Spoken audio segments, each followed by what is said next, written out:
I am Polish, so you may recognize me from jokes. Yes.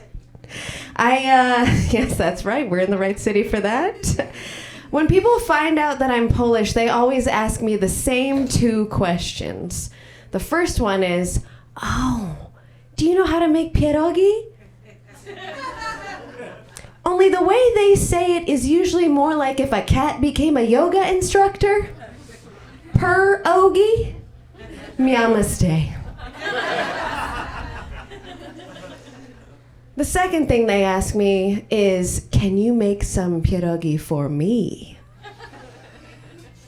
And my answers to those questions are, yes, I do know how to make them, and I will absolutely not make them for you. Now look, I am not trying to be mean. If anyone is Polish in here, you know that pierogi are difficult and time-consuming to make. You will break a sweat rolling that dough. And I kind of think that's why Polish families are so big, right? Because you need a lot of kids with tiny hands to crimp that dough just right. When they get too big, they're no good no more. Gotta have some more kids. Need tiny ones, tiny. But, look, I'm not trying to be selfish. I want to share the dumpling love of my culture. It's my culture's greatest asset, some would say.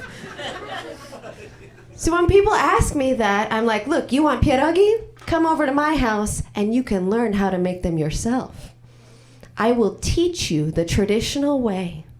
And I will make sure that you have an authentic experience by showing you exactly what to do. And then when it's your turn, telling you you're doing everything wrong, just like my mom taught me. It's the Polish way. It's how we like to do it. My mom was actually born in Poland, but when she was just 9 years old, my grandparents decided to get on a boat for a better life in America. And they took her too. It wasn't a Kevin McAllister situation.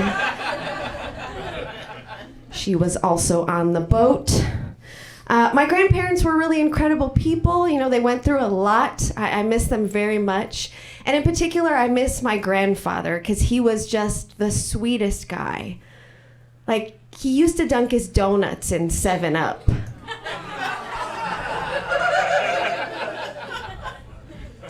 I know, even the sweetest tooths among you are saying, that's just too much.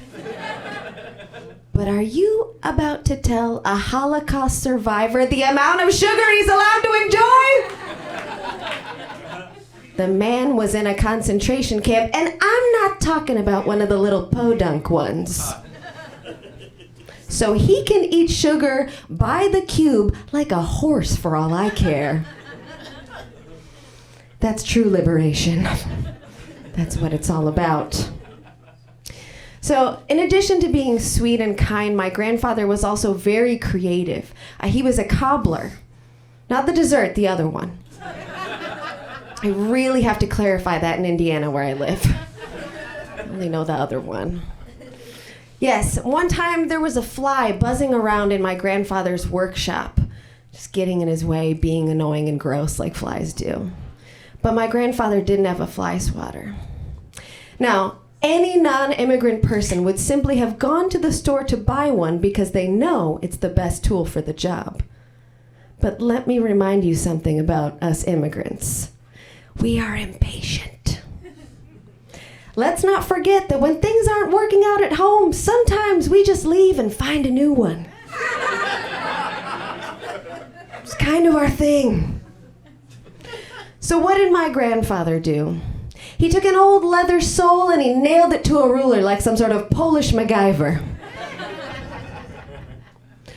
Or perhaps he was a little bit more like Marcel Duchamp, the artist who put a urinal on a pedestal and revolutionized art forever.